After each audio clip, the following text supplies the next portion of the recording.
मुंबई शहर में मॉनसून आया नहीं कि बारिश का कहर बरसने लगता है। घनश्याम की पत्नी सुमित्रा, 2 छोटे बच्चे और बूढ़े माँ बाप मुंबई में एक पुरानी बस्ती में रहते थे।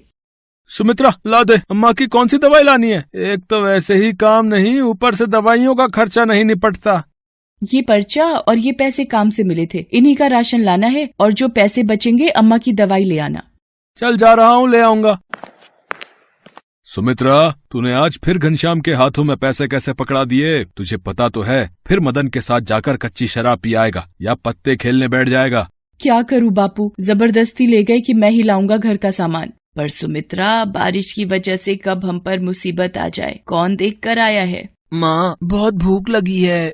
माँ, मुझे भी। बंटी, ये 10 रुपए ले, साथ वाली दुकान से छोटी डबल रोटी ले आ।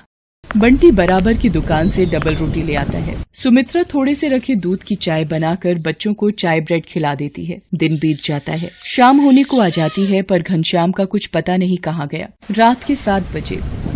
मैंने आपको सुबह राशन और माजी की दवाई के पैसे दिए थे, पर आप तो ये तली हुई मच्छी उठा लाए हो। अब तू मेरे खाने पे भी नजर लगाएगी? जान नहीं लाया राशन, क्या कर लेगी? अरे घनश्याम, कुछ तो शर्म कर। सुमित्रा घरों में चूल्हा चौका करके थोड़ा बहुत कमाए और तू उजाड़ दे। बाबू, तुम बीच में ना बोलो तो ठीक हो रहेगा। मेरी ही गलती है जो इस मनुष्य घर में आ जाता हूँ। मैं आज बाहर सोऊंगा और कल तेरी पाई ना चुका दी तो मेरा नाम भी घनश्याम नहीं है।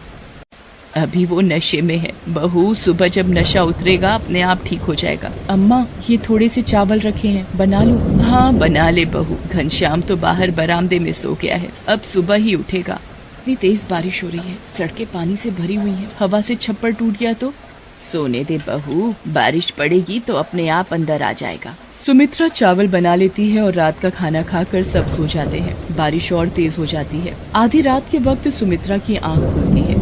ये क्या, पूरे घर में पानी। अम्मा, बापू, जल्दी उठो, ये क्या हो रहा है? अरे इतना पानी ये कैसे आया? लगता है बारिश रुकी ही नहीं। क्या करें, बंटी और पूजा को गोदी में उठाओ और बाहर चलो। घनश्याम भी तो बाहर सो रहा था। घनश्याम पर जब टूटे हुए छप्पर से बारिश पड़ने लगती है, उसकी आंख खुल जाती है। ये क्या, इतनी बारिश, पानी की तो नदी बन गई है। घनश्याम जैसे ही चारपाई से उठता है, छप्पर नीचे गिर जाता है। घनश्याम बाल बाल बचता है। तुम लोग रुको, मैं एक एक करके सबको बाहर निकालता हूँ। बंटी, तू मेरे कंधे पर बैठ जा। पूजा, अब मेरी गोदी में आ। घनश्याम बंटी और पूजा को उठा लेता है। सुमित्रा अम्मा का हाथ पकड़ती है। जैसे तैसे वो घर के बाहर सड़क पर पहुँच तो जाते हैं, पर सड़क पर पूरा पानी भरा होता है। ये तो पूरी सड़क पानी से भरी हुई है, अब क्या करें? लोग बारिश के पानी में डूब रहे होते हैं। कहीं बच्चे रो रहे थे, कहीं कोई बिछड़ गया। घनश्याम को याद आता है कि मदन के पास अपनी नाव है। सुमित्रा, तुम माँ बापू और बच्चों का ध्यान रखना, मैं अभी आया। पर आप कहाँ जा रहे हो? मुझे तो डर लग रहा है। मुझे याद आया, मदन के पास अपनी खुद की नाव है। अगर माँ बापू को उसमें बिठाकर किसी सुरक्षित जगह पर भेज दें तो हम तो जैसे तैसे चले ही जाएंगे। घनश्याम तैरता हुआ मदन के घर पहुँचता है। अरे, लगता है मदन नाव में जाने की तैयारी कर रहा है। मदन, माँ बापू को भी अपनी नाव में बिठा ले, मैं सुमित्रा और बच्चों को लेकर तेरे पास पहुँचता हूँ। घनश्याम यार, वो सुरेखा और बच्चे कुछ जरूरी सामान भी नाव में रख चुके हैं। अब तो नाव में बिल्कुल भी जगह नहीं है। माफ करना। अच्छा, पानी का बहाव तेज हो रहा है, अब मैं चलता हूँ। मदन घनश्याम को साफ मना करके अपनी बीवी बच्चों के साथ नाव पर निकल जाता है। घनश्याम वापस आ जाता है। देखा तूने, यारी दोस्ती पालने का नतीजा। आज मुंह पर दगा दे गया वो तुझे बिगाड़ने वाला। अब तो घनश्याम और भी घबरा गया कि कैसे अपने परिवार को बचाए। कोशिश करके एक दूसरे का हाथ पकड़कर वो थोड़ा आगे बढ़ते हैं। सड़क की दूसरी तरफ जाने वाला पुल भी टूटकर रास्ते में गिरा हुआ होता है। अब क्या करें, कैसे उस पार जाएंगे? घबराओ नहीं, एक दूसरे का बस हाथ पकड़े रहो। चलते चलते वो देखते हैं एक रस्सी के सहारे लोगों को सड़क के उस पार ले जाया जा रहा है। इस रस्सी की सहायता से धीरे धीरे आगे बढ़ते रहिए। हाँ जी माता जी, लाओ हाथ दो ध्यान से। रेस्क्यू टीम धीरे धीरे रस्सी की सहायता से सबको सड़क के दूसरे किनारे पहुंचाती है।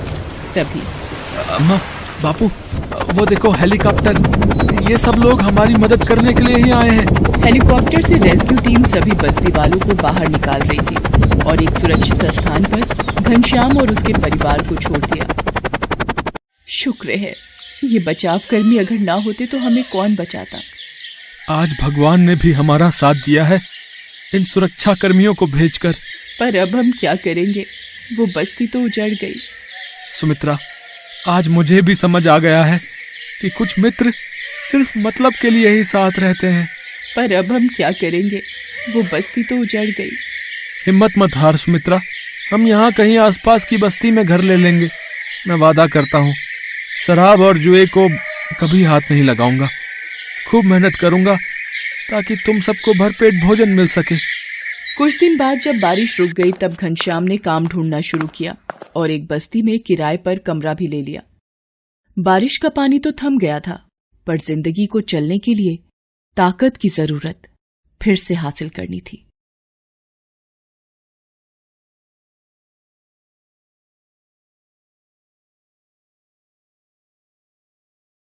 मुंबई सपनों का शहर, लेकिन इस सपनों की शहर की एक हकीकत यहाँ के चौल भी है, जहाँ करोड़ों लोग रहते हैं। इन्हीं चौल में शांता अपने पति धर्मा और अपनी 2 बेटियों रेणु और मुन्नी के साथ रहती है। धर्मा को सिर्फ एक ही काम आता है और वो है शांता की कमाई के पैसों से शराब पीना और टांगे पसार कर सो जाना। शांता बेचारी दूसरों के घरों में झाड़ू कटका करके किसी तरह घर का खर्च चलाती और दोनों बेटियों को पढ़ाती लिखाती। एक बार की बात है, मॉनसून शुरू हो गया था। मुंबई में लगातार बारिश हो रही थी। तभी शांता की दोनों बेटियां स्कूल से भीगते हुए घर आईं।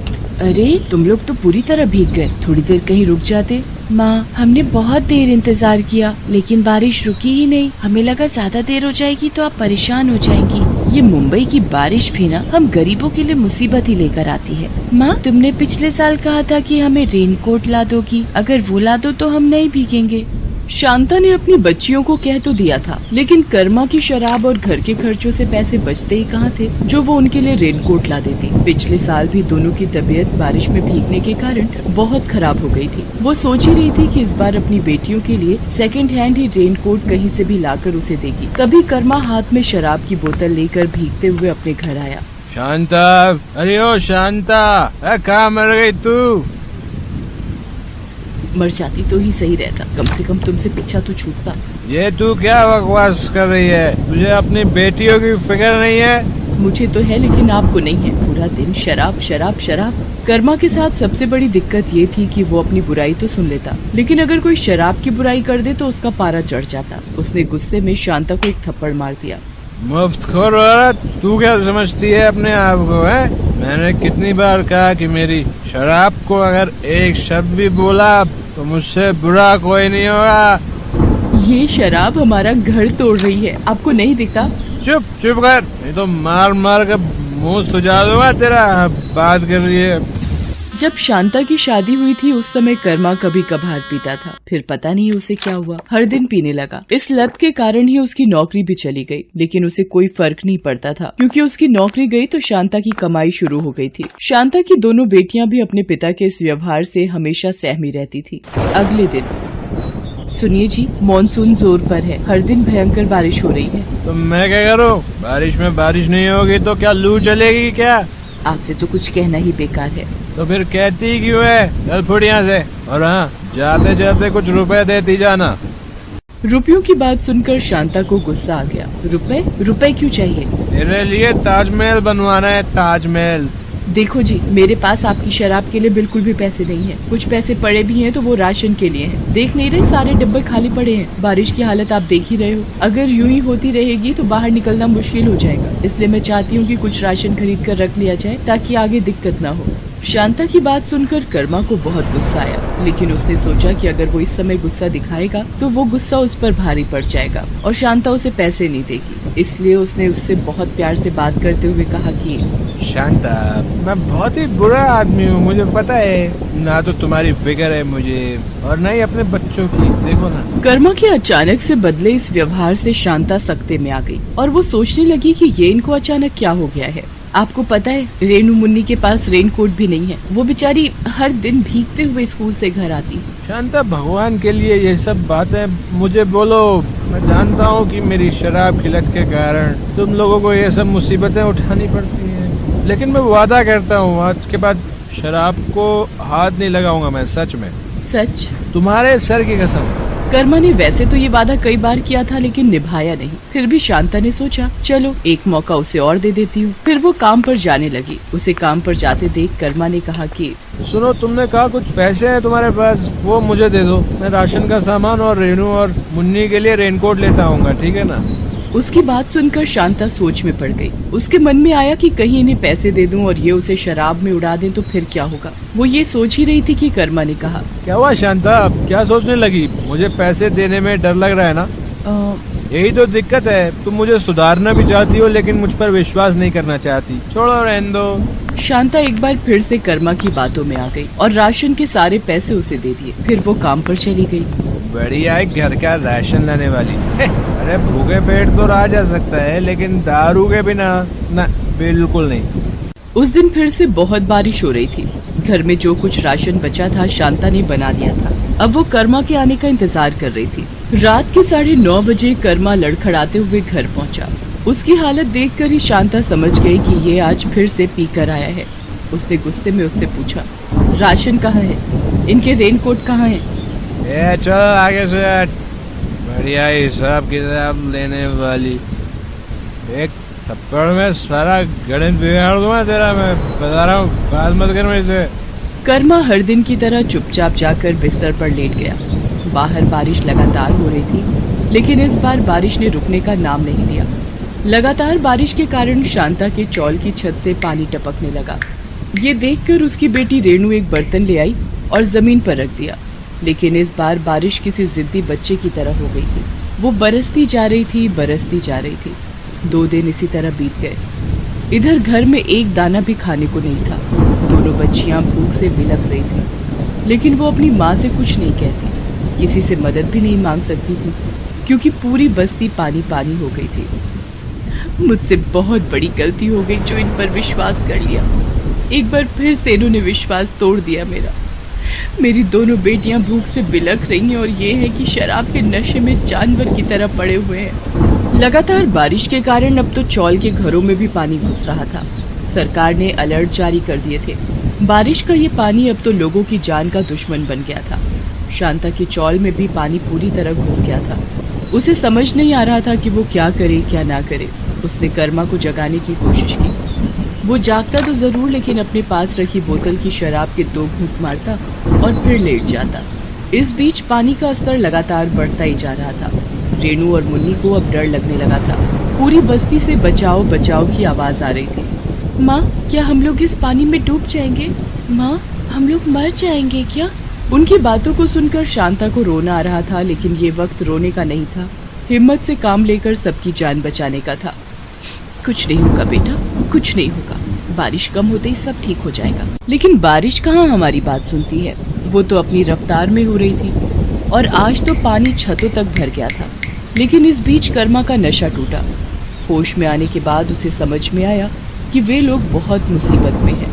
शांता, ये इतना पानी कहाँ से आ गया? 2 दिन से लगातार बारिश हो रही है। इस बीच पानी और भी बढ़ता जा रहा था। शांता ने अपनी दोनों बेटियों को झट से अपने कांधे पर उठा लिया और अपने पति से कहा, हमें यहाँ से बाहर निकलना होगा, किसी से मदद मांगनी होगी, नहीं तो हम यहीं खत्म हो जाएंगे।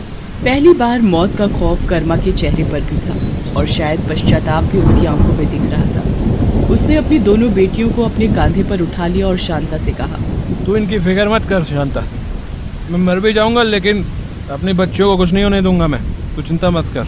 तभी शांता की नजर एक ट्यूब पर गई जो पानी में तैर रही थी। वो उसी का सहारा लेकर पानी में उतर गई और मदद की चाह में निकल पड़ी। 2 दिन की भूखी प्यासी शांता किसी तरह तैरती रही। कुछ घंटों बाद उसे बचाव दल के लोग दिखे। उन लोगों ने भी शांता को देखा। उन्होंने अपनी नाव में उसे बिठा लिया। साहब, मेरी बच्ची, मेरे पति, मेरी चौल के कई सारे लोग डूब रहे हैं। आप जल्दी से चलिए, उन्हें बचा लीजिए। बचाव दलों का दस्ता शांता की चौल की ओर निकल पड़ा। तय समय पर बचाव दल के पहुंचने के कारण बहुत लोगों की जान बच गई। हालांकि कई लोग इसमें डूबकर अपनी जान भी गंवा बैठे। बचाव दल वाले उन्हें लेकर शरणार्थी शिविर में आ गए। वहां उन लोगों को खाना पीना दिया गया। 2 दिन की भूखी शांता और उनकी बच्चियों ने रोटी देखी तो उनकी आंखों में आंसू आ गए। पहली बार कर्मा को भी भूख का एहसास हुआ था। इस बार की बारिश एक बहुत बड़ा सबक उसके लिए लेकर आई थी। और शांता के परिवार के लिए दुख के बाद एक सुख का एहसास भी। इस घटना के बाद कर्मा ने शराब छोड़ दी। आज शांता और कर्मा पाव भाजी का ठेला लगाते हैं और खुशी खुशी रहते हैं। Best buddies. Hello friends, thanks for watching this video. अगर आपको ये वीडियो पसंद आया है तो प्लीज लाइक, सब्सक्राइब, कमेंट्स करें इस वीडियो पर, और हाँ, शेयर करना भी ना भूलें। और भी मजेदार वीडियो देखने के लिए नीचे दिए गए बेल आइकॉन को दबाएं। देखते रहिए बेस्ट बडीज।